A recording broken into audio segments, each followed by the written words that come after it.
Hello guys, Jai Hind. This video is particularly for those persons who used to say Modi ji ने आखिर किया ही क्या है। आप तो अंधभक्त हो मोदी जी के और हर चीज में क्रिटिसिज्म करना मोदी गवर्नमेंट को without any reason. So this video is particularly for those persons. Let me give some examples Modi ji ने आखिर किया क्या है। जनधन योजना launched by PM Narendra Modi ji on 28 August 2014 to connect more and more people from banking services. This step is used to eradicate the corruption from the country. Rajiv Gandhi ji का एक statement था जिन्होंने उनमें बोला था कि अगर हम 100 रुपए देते हैं तो 17 रुपए ही जनता तक पहुंचते हैं। तो उस चीज को हटाने के लिए जनधन योजना लाई गई। इसको पहले लाया क्यों नहीं गया? क्योंकि उनको ये करप्शन हटाना नहीं था। स्किल इंडिया मिशन 28 अगस्त 2014, this mission is used for developing the skill in the youth of the country. बहुत सारे जॉब प्लेसमेंट हुए उस स्किल इंडिया मिशन के through. Make in India process लाई गई। मेक इन इंडिया प्रोसेस का उन्होंने मजाक बनाकर रख दिया। मेक इन इंडिया प्रोसेस का promoting manufacturing sector in the country. स्वच्छ भारत मिशन लाया गया 2 अक्टूबर 2014 के अंदर। स्वच्छ भारत मिशन जैसी चीज अभी तक किसी भी सरकार ने नहीं सोची। This we have to think on it. Beti Bachao Beti Padhao mission लाया गया। The goal of this mission is use to make girl socially and financially self reliant through their education. PM Mudra Yojana लाई गई। पीएम मुद्रा योजना से जो स्मॉल बिजनेसमैन है उन बिजनेसमैन को लोन दिया गया ताकि वो अपने बिजनेस को बढ़ा सकें। 50,000 to 10 lakh rupees the small loan given to huge amount of huge citizens so that they can outperform the competitor in a better manner. Ujjwala योजनाएं लाई गई। Distribution of LED bulb at low prices to reduce electricity consumption. Atal pension Yojana लाई गई 18 साल से 40 साल के लोगों के बीच में। फिर प्रधानमंत्री सुरक्षा बीमा योजना लाई गई जिसके अंदर 12 रुपए साल के 12 रुपए देने के अंदर 18 से लेके 70 साल के लोगों को 2 साल का एक्सीडेंट का बीमा मिलता है। केवल 12 रुपए पर साल। किसी गवर्नमेंट ने किया अभी तक? स्मार्ट सिटी स्कीम लाई गई जिससे इंडिया में बहुत सारी स्मार्ट सिटीज बनाई गई और अभी पर्टिकुलरली बहुत सारी सिटीज को स्मार्ट सिटीज टीयर 3 सिटीज में डाल दिया गया है। Tier 1 tier 2 and tier 3 cities में बांट दिया गया है। डिजिटल इंडिया मिशन लाया गया। Digital India mission is a huge reform I think ever made in Indian history because अभी डिजिटल के थ्रू आधार कनेक्ट है, पैन कनेक्ट है एंड सभी को एक सोशल सिक्योरिटी क्रिएट हो गई है इस मिशन से। और अभी गवर्नमेंट का मिशन है कि हम $1 ट्रिलियन की इकोनॉमी डिजिटल के थ्रू बनाएंगे। गोल्ड मोनेटाइजेशन स्कीम लाई गई। by putting the gold to the government they can get the fund. उदय योजना लाई गई। Startup India, Setu Bharatam Yojana, startup India, stand up India, Gram से भारत उदय, प्राइम मिनिस्टर उज्ज्वला योजना, नमामि गंगा योजना। एंड जितनी भी मैंने योजनाएं बताई है ये 2 से 3 साल के अंदर लाई गई। इकोनॉमिक रिफॉर्म्स लाए गए।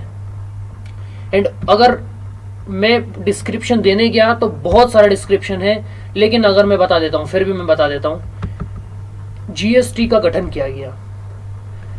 17 to 18 टैक्सेस को इरेडिकेट करके सिंपल एक टैक्स लाया गया जिससे जो स्मॉल टैक्स पेयर्स हैं उनको बेनिफिट होगा।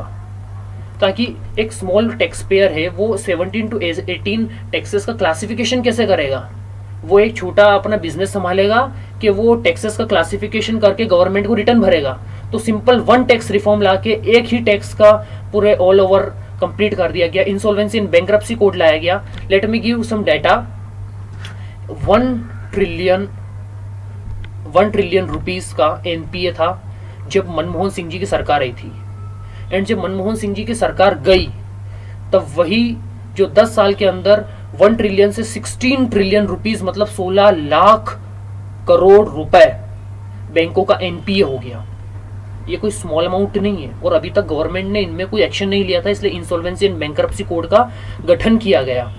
डिमोनेटाइजेशन लाया गया। लोग कहते हैं कि डिमोनेटाइजेशन फेलियर था, डिमोनेटाइजेशन ने कुछ नहीं किया। डिमोनेटाइजेशन ने क्या नहीं किया? डिमोनेटाइजेशन ने एक सिंपल एक सोच तो थी चेंज करने की, ब्लैक मनी को हटाने की।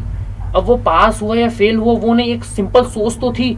फार्मर क्राइसिस के लिए किसान क्रेडिट कार्ड योजना, सोइल हेल्थ कार्ड योजना लाई गई। इंफ्रास्ट्रक्चर डेवलपमेंट के अंदर बहुत सारे लोगों के घर बनाए गए, फ्री में, मुफ्त में घर बनाए गए। 250 लोगों के जो गांव है वहां तक रोडें बनाई गई प्रधानमंत्री सड़क योजना के द्वारा। बैंकिंग रिफॉर्म लाया गया, huge banking reform come in Modi government. GDP, job, inflation से रिलेटेड बहुत सारे रिफॉर्म लाए गए। स्वच्छ भारत मिशन लाया गया जो मैंने पहले डिस्क्रिप्शन में दिया था। एक जन धन आधार मोबाइल लाया गया जिससे मोबाइल के थ्रू और आधार को कनेक्ट करके नेट बैंकिंग यूज की जाती है। पहले भी नेट बैंकिंग थी, पहले भी सब कुछ था, लेकिन किसी सरकार ने किया नहीं। आपको अगर नहीं लगता, लोग कहते हैं कि 2014 से ही नेट बैंकिंग चालू हुई। क्यों भैया? अगर 2014 से चालू हुई होती तो शकीरा के गाने पे 2.15 बिलियन व्यूज नहीं हुए होते, रोड सॉन्ग पे 3.56 बिलियन व्यूज नहीं हुए होते। तो उनका इंटेंशन नहीं था वो करने के लिए, इसलिए वो केवल अपना मुद्दे को डाइवर्ट करके कोशिश करते हैं। मेक इन इंडिया प्रोसेस की गई, मेक इन इंडिया का मजाक उड़ा रहे हैं, आत्मनिर्भर भारत का मजाक उड़ा रहे हैं। उज्ज्वला योजना, आत्मनिर्भर भारत स्कीम लाई गई। मुद्रा लोन लाया गया जिससे सभी को बांटा। पाकिस्तान की पॉलिसीज लाई गई जिसके अंदर हमारे जो सर्जिकल स्ट्राइक हुई, एयर स्ट्राइक की गई। किससे फास्ट अभी तक किसी ने लिया हो ऐसा डिसीजन? कश्मीर पॉलिसी ला के 370 को हटा दिया गया विदाउट एनी पत्थरबाजी। सीबीआई को भी एक इंडिपेंडेंसी दे दी गई। आरबीआई के अंदर भी पॉलिसीज थोड़ा रिफॉर्म लाया गया। राफेल डील का आप पिपोड़ी बजाते रह गए कि राफेल में फ्रॉड है, फ्रॉड है, फ्रॉड है, आप कुछ साबित नहीं कर पाए। और लास्ट में आपका विजय माल्या जी जो हैं वो लेके भागे थे, जो उनकी कांग्रेस की सरकार से पैसा लेके भागे थे, लेकिन उसके अंदर मोदी जी के रिजिम में अगर भागे हैं तो उससे ज्यादा उन्होंने वसूल कर लिया है माल्या जी से पैसा। काउ टेररिज्म के ऊपर और सबरीमाला इशू के ऊपर भी गवर्नमेंट ने बहुत अच्छा अपना स्टैंड रखा। ओवरऑल कहने का मतलब ये है, सर्विलेंस सोसाइटी जिसके कारण जो भी फ्रॉड होते थे, जो मोबाइल के थ्रू फ्रॉड होते थे, जो साइबर क्राइम्स होते थे, उसको रोकने के लिए एक सर्विलेंस सोसाइटी क्रिएट की गई। ये सब रिफॉर्म्स हैं। ये एक अभी भी बहुत लिस्ट है मेरे पास। और ये चीज ये नहीं है कि मोदी जी ने कुछ नहीं किया without any reason. We should not criticise the government. First we should know कि गवर्नमेंट काम कर रही है कि नहीं, इम्प्लीमेंटेशन हो रहा है कि नहीं, उसके बाद हम बोलें किसी को कि आप अंधभक्त हैं। So this message is particularly for those persons who used to say अंधभक्त to many guys. Okay? और अगर इसका 10% भी अगर राहुल गांधी जी के अंदर मेरे को बेनिफिट बता दो, इतनी पॉलिसीज बता दो कांग्रेस की, आज से मैं राहुल गांधी जी का फैन हूँ। धन्यवाद।